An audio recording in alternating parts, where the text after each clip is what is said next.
comic book community. This is Dave with Spinnerack Studios, and welcome to my special Valentine's Day episode.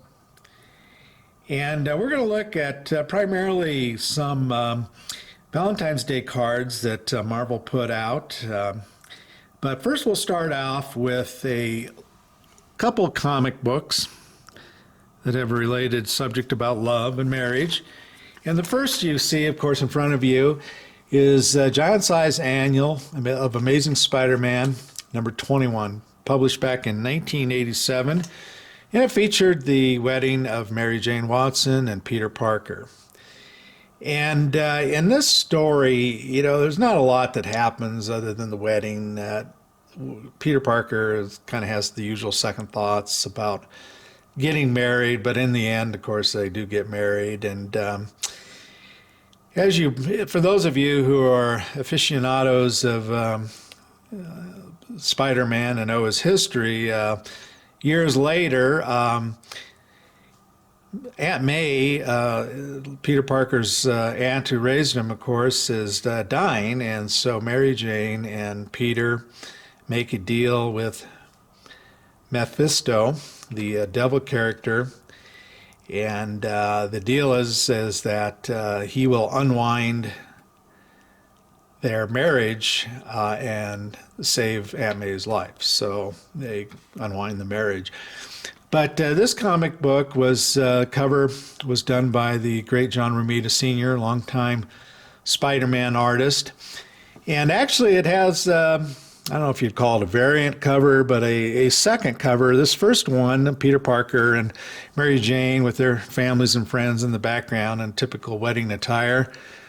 But then they had a second cover where Peter's in his Spider-Man outfit, and you can see in the background on Peter's side, he's got his villains, and then on Mary Jane's side there are a bunch of Marvel heroes, of course. But anyway, let's move on to The Incredible Hulk, number 418. I think this was published in 1993. I could be wrong about that, but a Gary Frank cover. Gary Frank was a longtime Hulk artist. And in this issue, Rick Jones, Rick Jones and Marlo Chandler get married. And of course, I'm sure most of you know Rick, a longtime sidekick of the Hulk. And Marlo was a character who was introduced, I believe, by Peter David, a well-known writer of the Hulk. And she was the best friend of Betty Ross, who, of course, was the daughter of Thunderbolt Ross, and ends up marrying Bruce Banner. But in this particular episode, it starts out kind of goofy. Rick and Marlo kind of get into it a little bit when Rick finds out that Marlo was in a kind of a soft porn film when she was 18 years old.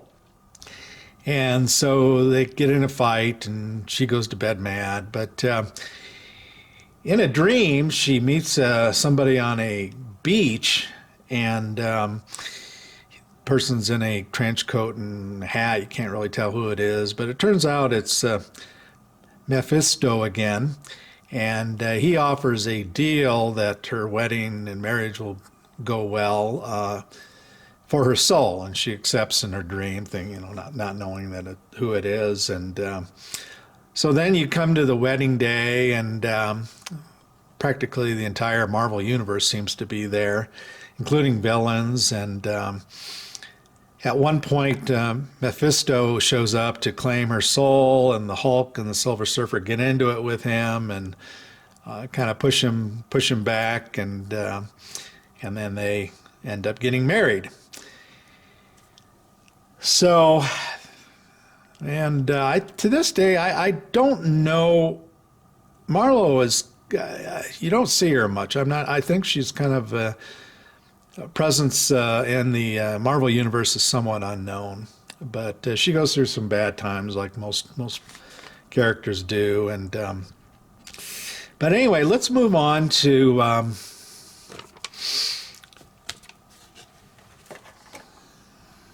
this Spiderman Valentines cards. And this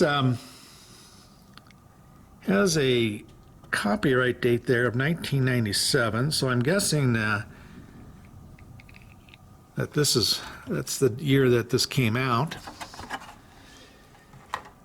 But I grew up. I was a child in the '60s, and back then, when you go to in elementary school, when you go to on Valentine's Day, you'd have these little cheap Valentine cards. They'd have little things like, will you be my Valentine? And you'd put it in an envelope, and maybe you'd put one of those little heart candies in it or something like that, and then you exchange with your classmates.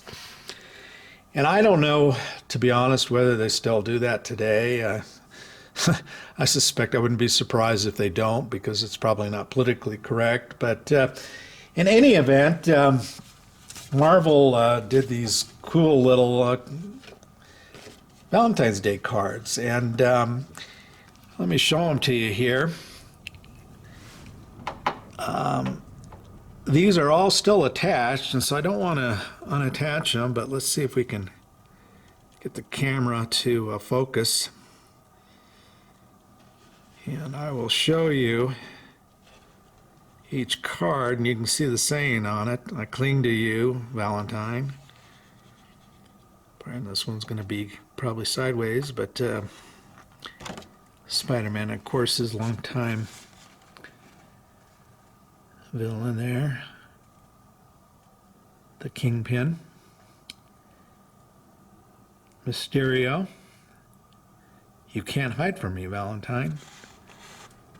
And then here, my secrets are safe with you. And here's one with the Shocker. And then here we have the Vulture. Now, this isn't the original version of the Vulture, kind of a younger version. At one point, they had a younger version of the Vulture. Personally, I kind of wish it had been the older version. And Venom, of course. Let me see if I can turn that the right way. I just can't fight my feelings.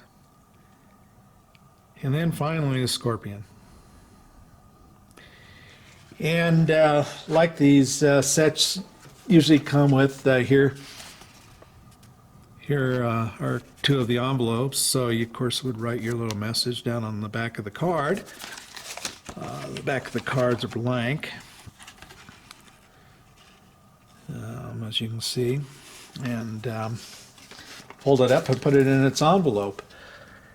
But anyway, a good friend of mine who knew I was a Spider-Man collector found this and gave it to me. And it's pretty cool. I don't recall as a little boy ever getting a cool Spider-Man Valentine's card, but it kind of does bring back some memories. So I'm hoping that your Valentine's Day is going well, and this concludes the episode. Take care.